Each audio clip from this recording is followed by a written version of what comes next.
Балалар үйінен деген таңбаға да ақырындап үйренісе бастадық.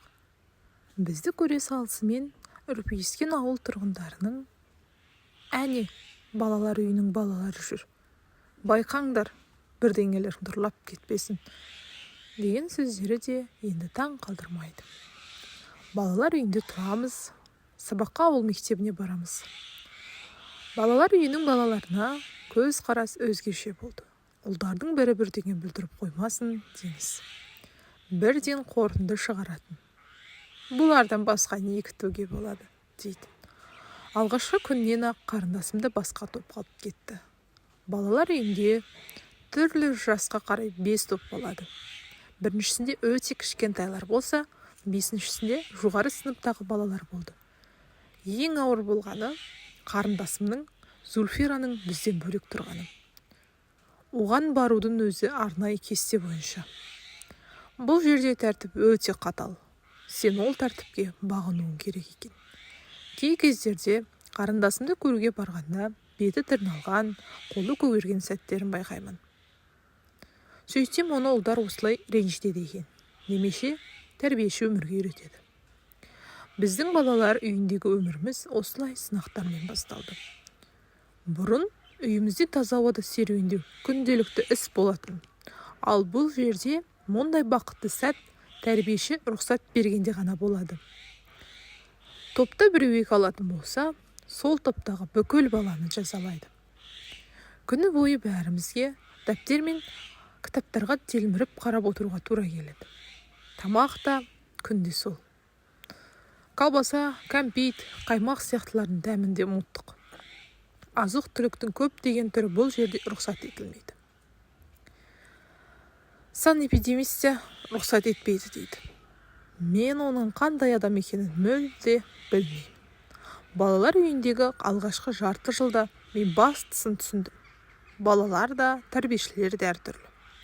Біздің топта бір-біріне ұқсамайтын 2 тәрбиеші жұмыс істеді. Раифа апай өте қатал. Хаким апай әр қашанда керісінше ақ көңіл, ашық. Бұл мерекені мен ылғи тағатсыздықпен күтемін. Бұл жылы маған бір ерекше бақыт алып келетіндей. Менің армандарымның орындалатынын жылы сияқты. Жаңа жылға 2 апта қалған кезде біраз ұлдар мен қыздарды мәжіліс залына жинадым. Олардың ішінде мен де бармын. Мен өзімнің деревнямда мұндай шаруаларға қатысып жүретінмін. Өзімнің қабілетімді балалар үйінде көрсете алатыныма қуанып кеттім. Балалар, деп мерекені ұйымдастырушы сөзін бастады. Жаңа жылға дейін санаулы күндер қалды. Сондықтан ұзаққа созбай бүгін ақ бірден бастап кетеміз. Қане барлығын өзіміздің өнерімізбен қуанды. Я, деп балалардың көздері жайнап кетті. Мен бұл жерге ең өнерлі балдарды жинадым. Ертегі қоятын боламыз. Зұлым Кащей Аяз ата Ақшақарды ұрлап кетеді. Ал қоян, түлкі, аю және басқаңдар біздің мерекенің басты кейіпкерлерін құтқарулар. Қалай ойнаймыз ба? Я, ойнаймыз деп бір ауыздан жауап бердік. Мен тіпті қуанып кеттім. Қазір аюдың рөлін алып ойнаймын. Аяз ата мен Ақшақарды құтқарамын деді. Ұйымдастырушы рөлдерді бөліп бере бастадым. Бірақ маған орман жануарларының рөлін бермеді. Ал менше деп таңдана сұрадым. Ильяс, сен Кащей боласың деп жауап берді. Оны тек сен ғана ойнай аласың. Апай, неге мен? Мен жағымсыз кейіпкер болғым келмейді. Барлығы маған күлетін болады. Ол не дегенің сүйкімдім? Саған ең жауапты рөл бұйырып тұр. Бұл шын емес қой, жай ғана ертегі. Сен неге тағы дауласып тұрсың деген дауысты арт жағымнан естіп қалдым. Жалт қарасам, Раифа апайды көрдім. Ол жұмыс қалай жүріп жатқанын көргісі келіп, мәжіліс залына келген екен. Мен басымды төмен түсірдім. Ал Раифа апай маған қарай ұрсып жатыр. Тағы да мына Ильяс, сен өзіңді кімнің деп жүрсің? Әртіс, не жазушы, тіпті кейде ғалым боламын деп айтасың. Өзіңнің қисық аяқтарыңа қарап ал. Саған Кащей бол деді ме, демек боласың. Қойылымның ұйымдастырушысы мені арашағысы келіп. Ильяс келісті. Бұл жай ғана ерсе ғой деді. Ол бірден келісім беру керек еді деді Раиф апай. Бір рет жіберіп алсаң, бұлар мойныңа мініп алады. Көзіңді шоқып тастайды. Сен әлі жас болған соң, оларды әлі білмейсің. Ал мен бұл жерде 20 жылдай болды жүргенме. Негізі Ильястың Кощейдің рөлін ойнайтыны жақсы болды.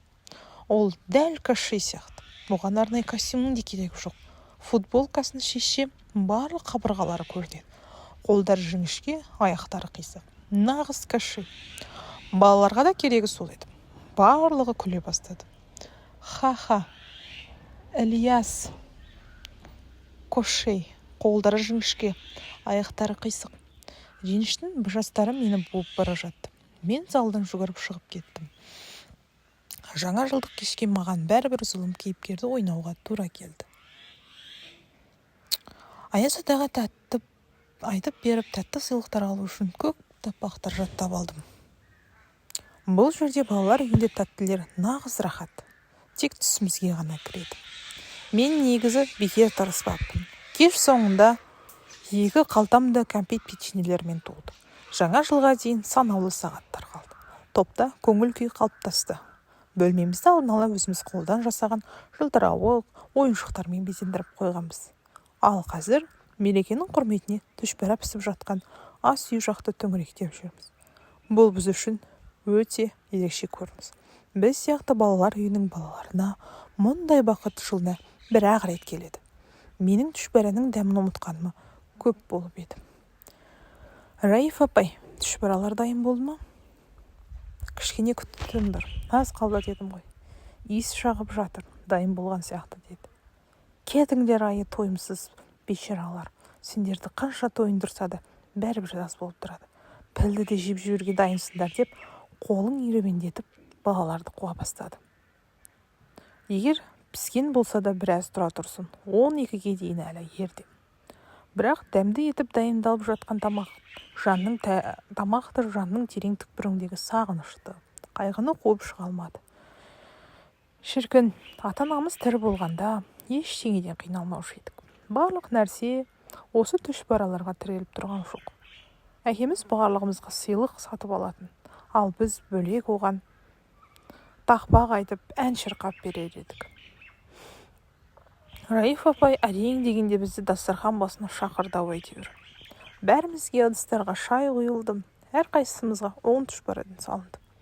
Дастарханда мандарин, конфет, жеміс-жидек шырындар болды. Бірақ бәрібір бірдеңе жетпей тұрды. Бәлкім, ата-ананың жылуы шығар. Раиф апай бізді құттықтап, тілек айтты. Ұйықтап кетіппін. Түсімде анамды көрдім. Анаммен біраз тілдесіп алдым. Неге сен бізді қалдырып кеттің, ана? Бұл жерде өте қиын. Сені ойламаған, есімізге алмаған бір күн болған жоқ. Естисің бе, ана? Тыныштал, балам, жылама. Сендердің жастарыңның мені қабіріме құйылуда. Білесіңдер ғой, сендер үшін жаным қалай ауыратынын. Жақында тәрбиешіңнің сенің басыңнан кілтпен ұрғанын да көрдім. Көрмеді деп ойлайсың ба? Маған қандай ауыр болғанын білесің бе? Бірақ өкінішке орай көмектесе алмаймын. Оды неде жақсы дейді. Шынба бұл, ана. Сендерсіз маған жұмақтың өзінде де қиын. Балапандарым менің. Сендермен қоштасқан күнді есіме алсам тоқтаусыз жылаймын. Сен өзіңді мықты ұстадың, ұлым. Мен ол күнді бүгінгіде есімде сақтадым. Барлығы жаңа жылды қарсы алуға дайындалып жатты. Ал сен сол баяғы төсегінде жаттың. Анашым, саған көп артықшылықты көтеруге тура келді. 3 жыл төсек тартып жаттың. Неге екенін білмеймін. Ауруханада да жатпадың. Неге ауруханаға жатпадың? Қазір де әрине өкінем. Дәрігерлер ота жасауға көндіргілері келді. Ісіктің өскендігінде айтты. Бірақ мен сендерді қалдырғым келмеді. Бәрің де кішкентай болдыңдар. Әкелерің күнде жұмыста. Бірде ауруханаға жатайын деген едім. Бірақ 3 жасар Зүлфира қарындасың мені құшақтап алып, жібермей жасын төкті. Тастама бізді, анашым қалдыра көрмеші деп, үшеуің де жас толған жанарларыңмен маған тастамашы анашым деп жалындыңдар. Қалай тастаймын сендерді? Солайша ауруханаға бармай қалдым. Одан кейін бәрі кеш болды. Дәрігерлер істіктің асқынып, қатерлі болып кеткенін айтты. Ауру мені төсекке таңды. Соңғы айда ауылдың фельдшері Хания тәте саған апта сайын келіп тұрды. Ол өзімен бірге чемоданын алып жүретін. Ішінен дәрінің құтысын алып шығып, шприцке толтырып сенің тамырыңа салатын. Саған сол сәтте-ақ жақсы болушы еді. Бірақ кейінгі кездері фельдшер бізге жиірек келетін болды. Бірнеше укол салатын, ал қолданылған шприцтер мен құтыларды бірден отқа тастайтын. Жаңа жылдың алдында саған тіпті жаман бола бастады. Сен қатты қиналдың, бізге қорқынышты болды. Әкем өзін қоярға жер таппай есіктің алдына шығып кетіп, темекісін бірден кейін бірін тарта берді. Тіпті бізбен бұрынғыдай да ойнамады. Ақыр аяғы әкем бізді Хания тәтені шақыруға жіберді. Тезірек барып келіңдер, аналарың өте қиын халде деді. Сірә, өз сені тастап кеткісі келмеді-ау деймін. Біз фельдшерге жүгіріп кеттік. Бізді көре салысымен Хания тәте бәрінде сөзсіз ұқты. Жаңа жылға дейін бірнеше сағат қана қалды. Хания, дастархан басына жайғасыңдар, тым болмаса шай ішіңдер деп шақырды. Біз әпкем екеуміз қарсы болдық. Сенің үйде аурудан қиналып, уколды күтіп жатқаныңды білдім. Бірақ фельдшер бізді ақыры көндірді. Бізге асығыс үскіз бір кесе шайдан ішуге тура келді. Бізді таға таппай тұрғанымызды көріп Хания тәте ары қарай бізді қыстамады. Дәрілерге толы чемоданын алды да бізбен бірге көшеге шықты. Бүкіл әлемді ақ жамылғыға ораған ақ қар жауып тұрды. Білесің бе, ана, мен сол сәтте нені армандым? Сен тезірек сауығып, жазылып кетсе екен дедім. Бірақ менің арманымның орындалуы бұйырмаған екен. Хания тәте, сонда сізде жақсы бір дәрінің болмағаны ма? Егер бар болса, анамызға беріңізші. Өскен соң міндетті түрде сізге өтеуін төлеймін деп фельдшерге өтіндім. Ол болса, ештеңе айтпастан терең күрсінді. Ол саған уколды салуын салды. Сонан кейін бір қағазды алды да алып саған қол қоюға берді. Жаңа жылға 2 сағат қалған кезде саған бір жеп-жеңіл болғандай болды. Сонда да бізге мереке тойлайтындай көңіл-күй болмады. Хания тәте өз міндетін атқарып болған соң әкеме шығарып салуын өтінді. Олар аулада біраз әңгімелер ұзақ сөйлесті. Әкем үйге өзіне ұқсамай кіріп, бейне бір салысуға кеткенде. Сен де өзгерісті бірден байқап, әкемнен фельдшеріне айтқанын түсінді. Гүлнұр, маңызды ештеңе емес, тек қана шығарып салдым деп жауап берді. Тағы 1 сағат өтті. Біз бәріміз сенің жанында болдық. Жаңа жылға дейін санаулы минуттар қалдым, бірақ үйде мерекенің белгісі де сезілмеді. Солай бола тұра мен ішімнен сыйынып, жаңа жыл біздің үйге бақыт пен бәрімізге денсаулық алып келсе екен деп тіледім. Біраздан кейін сен жарықты өшіріңдерші деп өтінді. Басыңды біресе бір жаққа, біресе екінші жаққа қаратып бара бердің. Әкемізді басқа бөлмеге алып кетті. Сен болсаң, жарықты сөндіріңдерші деп қайталаумен болдың. Сірә, сен балаларыңның қалай қиналғаныңды көрмеуін қалаған болуың керек. Немесе бізді қорқытып алмайын деген шығарсың. Біздің кіп-кішкене жүректеріміз қалай азап шеккенін сезсең ғой шіркін. Әлия алаңын жасыра алмай, анамыз өлейін деп жатыр ғой деймін деп күбірледі. Біз бірден ыстық жасқа булықтық. Сен бұрындарды жігіттердің жыламайтындығын айтқан едің. Сондықтан мен жылаған даусымды шығармауға тырыстым. Бір кезде көйлегімнің түймесін жұлып алып, даусымды шығармас үшін тістегендей болдым. Алдыңғы тістерім сықырлай бастады. Қыздар тоқтамастан жылады. Қанша жерден берік болуға тырыссам да, мен де жыладым. Әкеміз сенің бөлмеңе шақырған соң бізді төсегінің жанына келіп тұрдық. Көзі қызарып кеткен әкем біраз үнсіз тұрған соң, балағандарым, ылғи да сендерді қалай аймаласа, сендер де аналарыңды солай бір аялап, құшақтап алыңдар деп айтты. Бірінші болып өзі сенің маңдайыңнан сүйді. Біз де сені сүйе бастадық. Ал сенің көздеріңнен жас ағып жатты. Бірдеңе деп айтқым келетін тәрізді, бірақ әл дәрменің жоқ. бұл біздің сені ақырғы рет сүйгеніміз болатын. Анамызға қиын болып жатыр, қанеки аяқтарын уқалап жіберейік деп, Әлия өзінше сенің халіңді жасартқысы келді. Біз жыладық, әкеміз ғана көз жасын бізге көрсеткісі келген жоқ. Сен бізді құтқарып қала алмадың. Сені біз құтқарып қала алмадық. Сен көзіңді жұмып тыныс алуды тоқтаттың. Ал егер де мен дәрігер болғанымда ғой, бір-ақ күнде сені орныңнан тұрғызар едім. Жетеді ұлым, жанымды қинамашы. Онсыз да менің жағдайым қиын. Білемін, сендерге де оңай болмады. Қайта әкелерінің сендерді өзінің соңғы сағатына дейін тастамағаны жақсы болды. Иә, анашым, әкемізге де айғын ауырып басқару өте қиын. Сенің өмірден қайтқаныңа 1 апта өткен соң ауылдық кеңес пен мектептен адамдар келе бастады. Жақсы, 3-еуі қалада оқиды. Ал мына 4-еуін жалғыз өзін аяқтарынан тік тұрғыза алмайсың. Қиналмай-ақ балалар үйіне жібер деп әкеміз де үгіттей бастады. Бірақ ол өз дегеннен қайтпады. Аудандық қызметтен адамдар келді. Әкеміз ашуланып, мен тірі тұрғанда балаларымды ешқайда бермеймін деп қуып шықты. Мектептегі кейбір мұғалімдер де бізге басқаша қарай бастады. Дұрыс, жауап беріп тұрсақ та екі қоя бастады. Содан кейін әкелері балаларына қарай алмайды.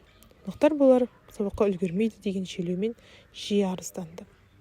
Олардың бар мақсаттары бізді балалар үйіне жіберу еді. Кейбіреулері әйелі өлуіне байланысты ғизат үкіметтен көп өтемақы алып отыр. Сондықтан балаларын мемлекетке бергісі келмейді деп айтуға ұяттары барды. Есіңде ме? Сен маған қаладан 1 аяқ киім келген еді. Маған сондай қатты ұнады. Мен ол аяқ киімді сен өмірден өткен сонда көпке дейін киіп жүрдім. Айырылғым келмедім. Кейін басқа аяқ киімдерді де сатып алып бердім. Бірақ маған осы сенің әпергенің қымбат болатын. Ол аяқ киім әбден тозса да мен мектепке ылғи сонымен баратынмын. Бірге оқитын сыныптастарым неге менің ескі аяқ киім киіп жүргенім сұрағанда, оны маған анам сатып алып берген дедім. Есіңде ме? Сен әлі бізбенен бірге болғанда, мен ана туралы ән жаттап алған болар едім. 8 наурыз мерекесіне орай маған ол әнді сахнада орындауды сұрайтын.